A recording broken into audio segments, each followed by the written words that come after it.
Mheshimiwa, habari ya asubuhi. Salama sana. Nashukuru sana kufika Radio Maisha asubuhi hii. Karibu sana. Yeah. Labda kabla tuende katika masuala mengineo, nasikia kwamba wewe ni wale watu ambao kidogo mmekuwa unique katika historia nzima katika Miss President. Na kwa hivi sasa kuna kitu ambacho umepula ambacho kina surprise watu sana katika Miss President. Ni kitu gani ambacho unakifanya hiki?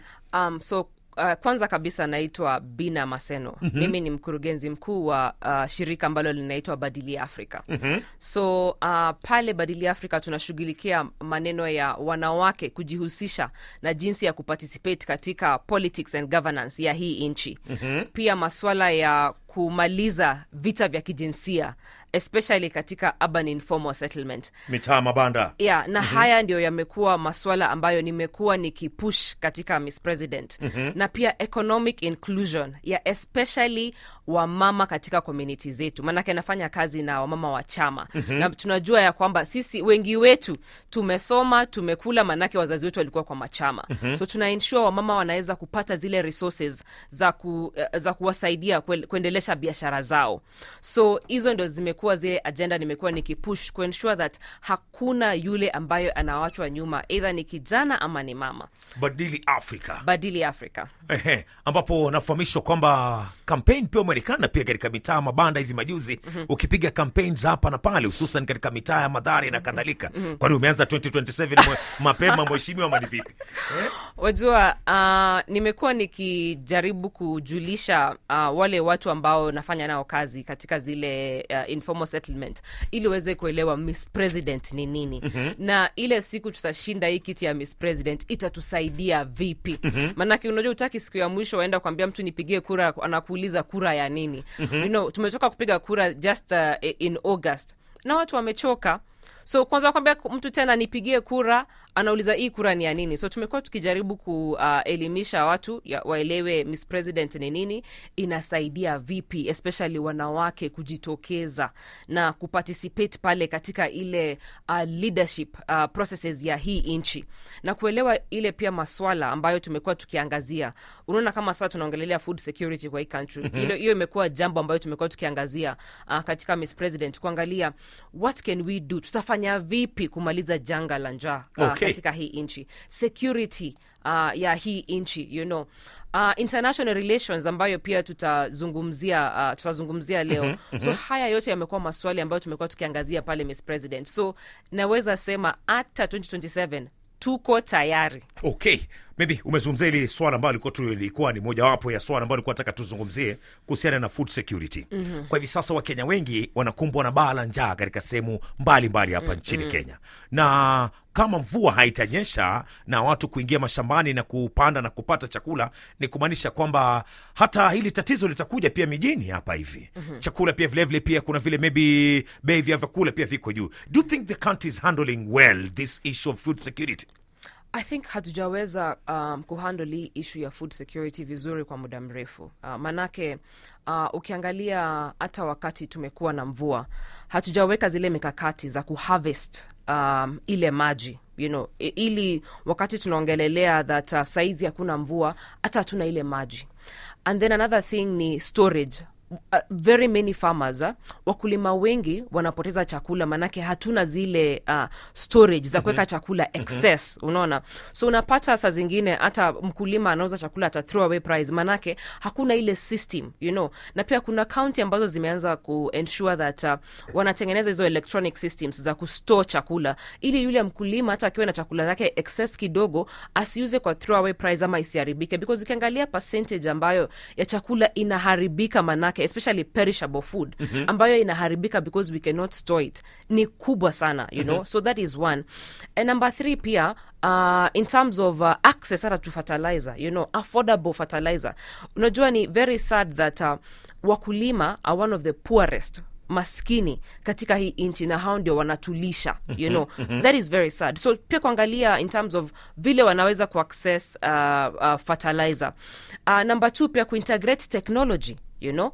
And then pia how do we market na mkulima pale akisha fanya ukulima yake, tumepata mazao, are we able to export our goods nje ya hii country yetu? Maanake ukipata kwa sasa, because ile cost ya production iko very juu, so unapata hauwezi hata uza chakula yako Tanzania ama hata Uganda, maanake the cost of production iko juu. Ile chakula inatoka Tanzania na Uganda ambayo inaingia hapa Kenya is cheaper. So kama ni cheaper, unapata haiwezi compete na chakula wewe mwenyewe umegrow, unaona. Na hiyo ni janga kubwa, because kama it makes sense, nyanya sisi tunauzia ikiwa rahisi, mnataka mtuuzie zenu zikiwa expensive.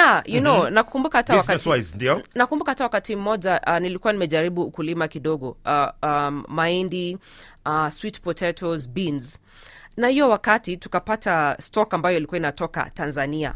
Hata ilikuwa vigumu kuuza yetu, maanake mtu anasema gorogoro yako moja unauza juu na mimi napata pale at 50%. Na mimi nikiangalia hata ile ujarudisha hata ile bei ambayo ulipanda nayo. So there's so much we have to do to ensure that at least hata wakulima wetu waweza kupeleka their goods nje ya country yetu. We need to reduce the cost of production. Okay, wewe kama mtu ambao unadili na wamama hususan katika mitaa mabanda kupitia katika organization yako ambayo ni Badili Africa, how do you feel wakati unasikia kwamba chanjo za COVID zimeingia hapa nchini Kenya na milioni kadhaa we cannot account for? Hatujui ziko upande gani, na maybe ni chanjo ambazo wewe unazihitaji zaidi kuhamasisha watu katika mitaa mabanda pale vile waweze kupokea chanjo ili kujikinga na corona. How do you feel? Na kama wewe ungelikuwa ni rais kwa hivi sasa, maanake unajua na kuhandle kama president, mambo yako yote unafikiria kirahisi, solution zako ni za nchi na kadhalika, maybe hili swala ungelihandle namna gani? Number one ni ya kwamba ili janga la corruption hatujalipatia ile attention ambayo inahitaji, because hakuja kuwa na ile cost ya kushikwa na labda consequences za wewe either kuwekwa ndani ama hata kupoteza kazi yako kwa sababu umepatikana kwa corruption. Na hiyo inafanya hata corruption inazidi, na si hata corruption tu, hata grand scale peke yake, hata huku chini kwa biashara ndogo, jinsi ambayo sisi wenyewe tuna relate kama wananchi, because imekuwa normalized. Na mimi inanihuzunisha because wakati kuna corruption, yule ambaye anateseka zaidi ni yule ambaye ako chini kabisa, yule ambaye hana kazi, yule ambaye hata hawezi afford kutoka point A na kufika point B, So na hatuangalii hiyo, because at the end of the day unapata corruption ina benefit yule mwenye ako juu, na hizo ni taxes zetu, unajua. Na I think hata tufai kuita corruption, wacha tuite wizi, unajua, tuite the right term, si hata corruption. Hii ni wizi ya taxes zetu, and I think it's a high time, kama uko caught up in corruption, number one, hata the fact that tuna allow mtu ambaye ako corrupt kutafuta kiti kwa hii nchi ni jambo la kuhuzunisha zaidi. Kitu chingine ni kwamba Mkenya atakwambia, lakini si the systems are there. Kuna mashirika kushughulikia masuala na ufisadi, bunge pia liko pale vile linafaa lishughulikia ufisadi. Ukija kuangalia pia maybe polisi pia wako pale ambao wanafaa shughulikia ufisadi, lakini nikana kwamba imekuwa ni ngumu kidogo. Where's the problem? Shida iko wapi? Na wewe kama Miss President, maybe njia yako itakuwa ni gani to an extent, maybe the first year, second year, Mkenya anaweza kusema by the way, President Bina Maseno ameweza kutackle corruption. How can you make Kenyans to start talking about you kwamba maybe umedeal na corruption, na corruption haijaisha, lakini we can feel imepungua maybe katika mashirika ya serikali, private sector na kadhalika? First of all, constitution yetu ya Kenya ina outline chapter 6 in terms of kile ambacho unafaa kuangazia, iko very well outlined about integrity. Integrity. So number one, mimi hakuna jinsi ambayo utakuwa part of my government kama uko na corruption scandal. Hakuna vile utapatiwa appointment kama uko na corruption scandal na haujamalizana na hiyo corruption scandal to the very T of it, mpaka mwisho, hiyo ni number one. And number two, ile backlog hakutakuwa nayo. Unajua, unapata saa zingine hizi corruption scandal ina go on for 10 years. so hata mtu anakuwa anashtakiwa sasa, lakini hata by the time kesi inaisha it's 5 years, they're still in power. Number 2, backlog ya hizo cases lazima to ensure that zinakuwa accelerated. Hakuna backlog ya hizo corruption cases, because that is the only way unaweza prosecute. Because you see most of the people pia ukimweleza ati but uko na kesi anakwambia sijakuwa declared guilty, wanasemanga until you're guilty as charged, until you're proven guilty, you see. So hiyo inampatia ile immunity, you see. And that's another thing, lazima to accelerate hizo cases. Now once investigation imetoka na mtu amepatikana guilty, let us take the necessary steps, you see. Because you see some leaders wako hapa nje na mtu wako mpaka na murder charges just because ametoka na bond, you see. So at the end of the day pia let us act once investigation imetoka and someone has been found guilty. Okay, Bina, do you feel the institutions zile ambazo ziko hapa nchini Kenya maybe ambazo zinafaa kudeal na corruptions, do you feel them, do you think maybe they're doing enough to finish the corruption, ama una feel kwamba are you going to change them?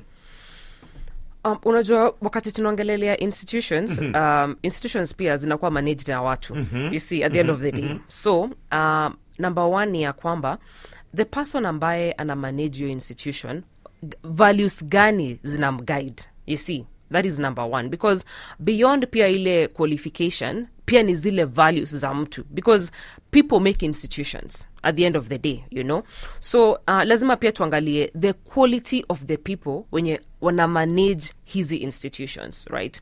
So number 1, I don't think Wakenya wana feel ya kwamba we are doing enough, ya kwamba even the institutions are doing enough. But at the end of the day also, as a leader of a country, lazima uset ile tone, because usipo set your tone like you will not tolerate corruption, then kila mtu anaichukulia kana kwamba it's the order of the day. Because you see, hata wakati tulikuwa tunaongelelea devolution, ni kwa sababu tulikuwa tunataka services zifikie wananchi katika zile different counties, na kuensure that mwananchi ana play a very central role, katika county yake. Lakini sasa pia unasikia wananchi wakisema ya kwamba hata corruption imekuwa devolved, you see. That's what I mean. So at the end of the day, as a president, as a governor, you must set the tone for your county. As a president, you must set the tone for the whole country, you see. Because you have soldiers who are supposed to help you uachieve ile vision yako. Na uwezi achieve your vision yako kama hauko very clear that I shall not tolerate 1, 2, 3, and these are the consequences of 1, 2, 3 if you kama umepatikana umeindulge in corruption. Okay, anaitwa Bina Maseno, Miss County representing Nairobi County, akisema kama akipata nafasi kuwa rais wa nchi vile ambavyo atashughulikia masuala mbalimbali. Kwa hivi sasa wale mawaziri wameteuliwa, watakuwa kishika nyadhifa mbalimbali, watakuwa kianza kuhojiwa na kamati ile ambayo tayari shabuniwa ya bunge, kuwapiga msasa kupata kujua wako namna gani. Wa kwanza atakuwa ni Mheshimiwa Musalia Mudavadi, ambaye wengi wanasema kwamba ndio prime cabinet secretary, na katika nafasi international relationship ama foreign affairs ni Alfred Mutua.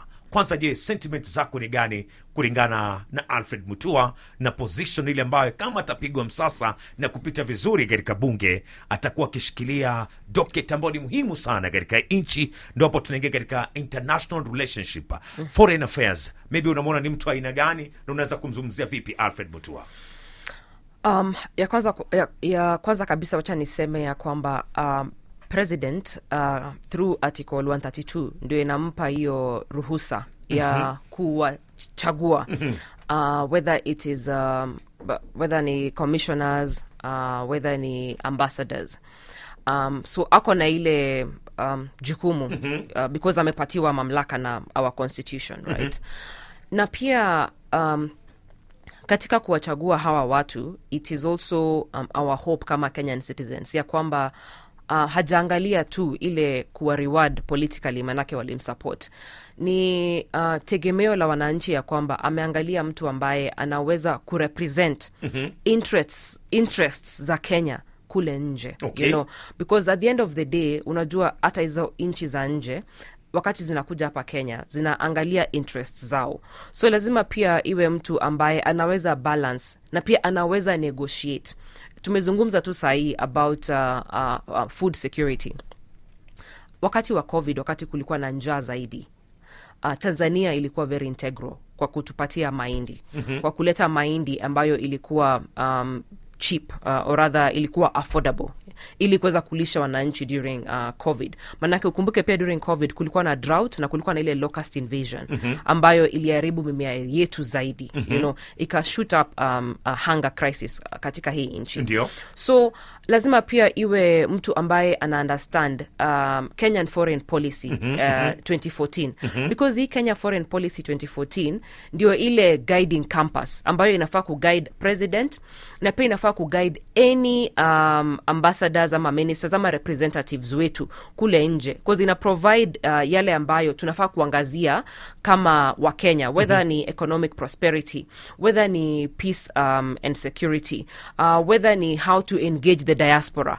All this iko outlined in our Kenyan 2014 foreign policy. So hiyo ndio compass. So huyo lazima awe pia ni mtu ambaye ana understand hiyo, ana understand challenges zetu kama wa Kenya, na akiwa pale nje anaweza negotiate on our behalf to ensure we're able to benefit. Ukisema negotiate, bila shaka hapo tunakwenda katika economy. Yes. If you can get businesses, if you can partner with other countries, maybe Yes. kuinua nchi yetu na kadhalika na kadhalika. Maybe comparing this country ama comparing wizara mbalimbali katika nchi mbalimbali kulingana na studies zako zile ambazo umefanya.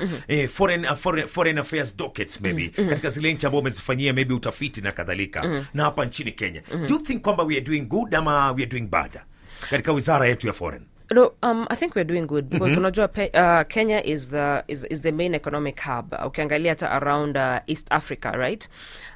Hata zile goods ambazo zinatoka nchi tofauti in the East African region zinapitia through our ports. You know, that is number one. And then number two, ukiangalia pia zile investments ambazo zimekuja hata hapa Kenya, even from the western world.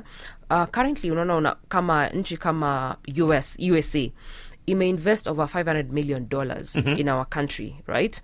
Na hiyo imeinvest in the economic sector, imeinvest in our health sector, and you see when they invest that way, we are the beneficiaries. But at the end of the day, even when they invest that way, lazima pia tuangalie it's at what cost, right? Okay. Ukiangalia pia sisi wa Kenya tuko na agreement na USA and AGOA, right? Hiyo inatusaidia sisi wa Kenya kupeleka goods zetu kule nje US without tariffs. Na hii itaisha 2025. So lazima pia yule ambaye anaingia pale kama foreign minister aelewe ya kwamba how do I negotiate ndio hii agreement tuko nayo ambayo inaisha 2025 ya Wakenya kupeleka goods zao kule US without tariffs. How do we extend that agreement ndio izidi kutu benefit? So lazima awe na a very good understanding of international and local relations. Local relation. Yes. Okay, kitu chingine ni kwamba umeniambia kwamba umekuwa mkulima, kuna wakati umeingia pia katika nyanja ya kilimo. Kwa hivi sasa kuna mjadala mkubwa ambao unaendelea ambao ni GMOs. Ushaona GMOs kuruhusiwa hapa nchini Kenya na kadhalika na kadhalika. First, are you supporting GMOs? Alafu kitu chingine, kama ungelikuwa katika hii docket ya foreign affairs, maybe hii issue ungedili namna gani, because ni issue both locally and international. You know, number one ni ya kwamba lazima tuangazie, have we done enough even before you think about external solutions, because kama hatujafanya enough in our own country in terms of ensuring that tuna reduce cost of production, tunasaidia wakulima wetu kupeleka goods zao outside the country, tumesubsidize fertilizer, na si ile ya kisiasa alafu siasa zikiisha tena fertilizer zimeshoot juu. You see, tuna create aje a favorable environment for our own farmers, because like nilikuwa nasema awali, tukianza kuallow let's say hata GMO ikuje kwa country, na hata vile vile the way we have other farm inputs na pia products ambazo zinakuja kwa hii country, hakuna vile wananchi wetu wanaweza benefit, hakuna vile tunaweza grow. And unaelewa ya kwamba agriculture is one of the biggest contributor to our GDP in this country. So hatujafanya enough so far. We have not done enough so far. We are jumping into other issues. Yes. Na kuna vitu tunavyofanya hapa nchini Kenya. Yes. Okay. Yes. So we have to do our part first, you know. So personally, I would not go for GMO. Okay. Ungelina vipi? Maybe ungemwambia raisi life, you know what Mr. President sir, with due respect, I respect you, but me kama foreign affairs minister wako, this issue, let us look into our own homegrown solutions. Let us invest in our own homegrown solutions. Let us invest in our people, because we are capable, right? We just need to create the right environment, okay, ya kuensure that our solutions zenye tumeweka zinaweza kuthrive. all right, yeah. International relationship is both locally na international. Wewe kama mtu ambaye uko na NGO yako ambayo inaitwa Badili Africa, inadili na wamama na vyama na kadhalika katika mitaa mabanda kule Mathare na mitaa mingineyo, wewe unafikiria maybe huyu mama anaweza kubenefit namna gani na international relationships? Wajua, let's say kama sasa wakati tuna make bilateral agreements, whether ni kibiashara, whether ni kampuni ambayo imekuja kuinvest in Kenya, so wewe una benefit, manake kuna zile job opportunities ambazo zinakuwa created wakati tuko na foreign investments in the country. That is one. But then number two, it's the ability of our own women kukuwa na ile nafasi ya pia ku-export products zao, because you see majority of us unapata hautoki hata pale kwa mtaa, you know, because ile biashara yako hata kugrow inakuwa ni tabu. Zile products zako hata kupata ile njia ya products zako hata kufika tu hata Tanzania, hata kufika kule tunasema kule mbali zaidi, hata kufika tu across the borders inakuwa ni tabu. So wakati tunaongelelea about hata East Africa, you know, hata wakati tunaongelelea EAC, tunaweza ku-enable aji wananchi wetu kuweza kutransact even just across the EAC region alone, ndio tuweze kupata zile benefits ambazo zinatuinua economically. Umewapatia maybe advantage kama hiyo? Wana hiyo experience maybe wa mama ambao unadili na wao? Yes, tunajaribu ku-ensure wako na ile masomo. Unajua number one ni awareness. Manake kama hauko aware of an opportunity, hauwezi endia hiyo opportunity ama huwezi chase hiyo opportunity. So number one, tunajaribu ku-ensure that wako na hiyo awareness. Manake nimesema tunafanya kazi na mama wa chama. Na mama wa chama unapata wengi wao wako kwa biashara tofauti. Kuna hawa wengine wanajenga, wengine wanafanya biashara zao, wengine wanataka wanaweka pesa pamoja kufungua kampuni. So tuna make sure at least wako na hiyo awareness, first of all, ya opportunities ambazo ziko locally, na hata access to funding ambayo iko locally. Yeah? Okay. And then now externally, opportunity gani ambazo zipo externally ambazo unaweza benefit from, kama mama pale ambaye yako kwa chama. All right. Who is funding this hii organization yako? Nani anakupatia funding katika organization hii ambayo inaitwa Badili Africa? So we have different donors ambao wanatusaidia. Tuko na Oxfam, tuko na Hans Seidel Foundation, tuko na Heinrich Boll Foundation, tuko na Forum Sieve. So tuko na you know, a few or rather donors ambao wameona ile kazi ambayo tumekuwa tukifanya, na wameamua wacha tusimame na wewe ili uweze ku-expand beyond zile informal settlement ambayo unafanya kazi. Tuko na IFES. So yeah. Hivi ni run kama kampuni ama ni run namna gani? No, ni NGO. Ni NGO. Asina ni ofisi ipo pale vile? Tuko na ofisi. Ofisi yetu iko Parkview Flats, YWCA, second floor. That's hapo ndio tupo, na tuko na different pillars pale katika organization. Tuko na pillar ya politics, governance and leadership.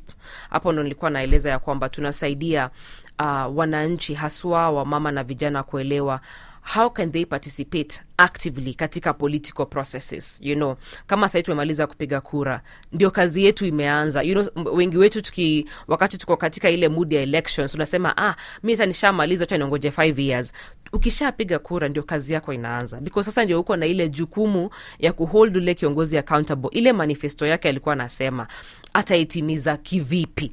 Hizi budget tunaongelelea, maana yake kama sasa unasema tuko na, you know, tuko na hunger crisis sasa hizi. Hii budget ambayo tuko nayo kwa hii county, kama county yako ndio iko na acute levels za hunger, huyu kiongozi wako anaelewa vipi ambapo atasplit ile budget kuinvest kwa food security na other issues, because wakati food security inaendelea pia kuna other areas ambazo tunafaa kuinvest in. So kazi yetu hata ndio imeanza kama wananchi. So na I think nilielezea ya ending sexual and gender based violence, tuko na ya digital literacy na economic inclusion. Alright. Nikisoma hii brief ya vijana wahusishwe katika uongozi wa county, naona ni kitu ambacho kidogo ni kama kimekutriga. Unaona vijana hawako kabisa katika kaunti ama ni vipi? Yeah, because ukiangalia wakati inakuja to public participation, kuna very low engagement haswa kutoka kwa vijana. Sijui kama tumeweza attend public participation, but ukiingia pale utapata hata attendance tu ya wananchi, citizens tu, wakati tunakuja kujadiliana budgets za county, maendeleo ya county, vijana hawapo. Na ni muhimu kuensure that especially kama vijana ndio wengi zaidi hii nchi. Kwa nini hawapo? Sorry? Kwa nini hawapo? Number one, pia wewe upo ni kijana, lakini vijana wengine wenzako hawapo. Kwa nini? Unajua, number one pia lazima mtu aweze kuelewa importance ya public participation. Hawaelewi. Yeah.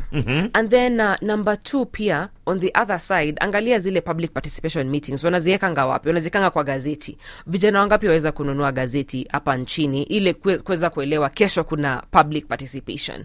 That is another reason. Na pia number three, wakati tumeenda pale kama vijana na tumejadiliana, ama kama tu wananchi na tumejadiliana, unapata hata hakuna ile feedback kutoka kwa wale viongozi. Like tulikuja kupatana kwa public participation na tukajadiliana hivi, hii ndio feedback. And then number four, unapata kama sasa public participation ni kesho, ukiingia pale ndio uko na zile documents zenye hata haujasoma prior to, ili uweze kuelewa nita contribute aji kwa mjadala wa leo. Because unajua wakati umego through zile documents, umego through zile budgets, uko na ability ya kuinternalize na inakupatia nafasi ya wewe kucontribute effectively, manake umesoma. So imagine mtu kama mzazi wangu ambaye anauza kibanda pale Kayole. Unakuja kumpatia maybe document, anaona 100 million. Anashindwa hii 100 million jamani. Unajua yeye mwaka mzima hata hajatengeneza hata 1 million, hata hajatengeneza half a million. Anaona tu roads 100 million. Anaona sana anashindwa hizi budget venye umeiweka hivi. Hata zile figures hailewi contribution yake itakuwa vipi. Okay, so at the end of the day pia lazima to ensure that hata wananchi wakati wanakuja pale public participation wako na hii information, ndio ili akifika pale mwaweza kuwa na a quality dialogue. Si ile tu mtu viongozi wamekuja tu ku tick box, nilikuja na watu walikuwa na nikawaeleza formality tu, nilifanya formality, hii public participation. Yeah, formality. And above all, for all the leaders, lazima tuangazie kwa wale watu ambao hawezi kuja kwa public participation, how can we use technology to engage them? Manake uko hapa na maybe public participation it's going on currently, si ndio? How do we ensure that even you, manake kazi haikuwa lao labda kufika pale, but how can you still contribute? Manake the way it is structured, lazima ukue pale physically. Zifanywe kupitia Zoom na nini na nini. Yeah, but unaweza tumiwa survey. Unaweza tumiwa survey na ujaze from your own constituency. Unaweza tumiwa survey pale penye unaishi, utoe maoni yako na itakuwa factored in. Okay. So the fact that hatuja embrace technology, hii era ambayo technology is very important pia kufanya public participation, pia ni challenge kupata maoni from variety of citizens. Okay. Do you think kwamba gender imekuwa considered katika hizi diplomatic roles hapa nchini Kenya? Do you think kwamba it's well balanced, it's fair? No, gender haijakuwa considered in terms of diplomatic appointments. Manake ukiangalia hata before hata President Uhuru aondoke, kwa zile appointments zake 17, I think 7 ndio walikuwa wanawake, sio? Na hiyo haijamit the 2/3 gender rule, sio? Na ukiangalia hata appointments for instance kama zile za ambayo tunampatia yule ambaye ataturepresent in the USA, hatujawahi kuwa na mwanamke, right? Hatujawahi kuwa na mwanamke ambaye amepatiwa hiyo fursa. So hatuja consider gender balance, but pia kuna regions ambazo pia hatuja consider mwanamke kabisa. Okay. Na I think ni muhimu zaidi kubalance ile kukuwa na balance wakati tunafanya appointment, na si balance tu but kuangalia pia ile value ambayo huyu mwanamke ataleta pale. Maanake hatusemi tu chagua mama for the sake of chagua mama. Right. Tunasema tuko na mama ambao they are very competent. Give them an opportunity. Ukija hapo katika competence, ukiwa katika panel ya kuchagua kwa mfano waziri ama balozi ambaye atakuwa akiwakilisha nchi hii, maybe ni qualifications gani utakuwa ukiangalia? Because it's a very important role. Yeah, so Number one, ata lazima pia kama president niwe guided na constitution yetu ya Kenya. Number one, lazima awe a Kenyan citizen. That is number one. Number two, lazima awe amesatisfy zile lazima awe anapita chapter 6 ya constitution when it comes to integrity. So hiyo ni something ambayo lazima niangalie, integrity issue. Lazima pia awe mtu ambaye hajakuwa implicated in a scandal na hajafungwa before, manake that is also what the constitution provides. And then also academic qualification na exposure yake, masomo ambayo ako nayo in a related field, whether ni international relations, whether ni political science, na pia exposure yake katika ile kazi ambayo tunampatia. Hiyo exposure imemwezesha vipi kuweza kulobi na kunegotiate na kurepresent interests za Wakenya. Okay, Bina Maseno. Yes. Parting shot yako ni gani?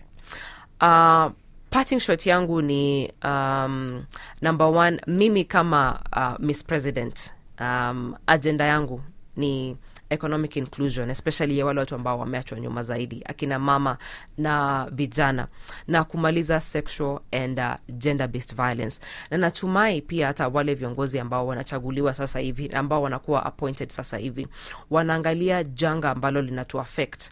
The cost of living iko very juu, food security ni shida, na hatuwezi prosper kama cost of living bado iko juu, food security hata mtu hawezi weka chakula kwa meza. Okay. Na pia kama vita vya kijinsia vinaendelea ambazo haziwezi tuallow kufanya hata kazi. Asante sana. Yeah. Intelligent Bina Maseno, Nashukuru. Miss President ambao anakilisha county ya Nairobi.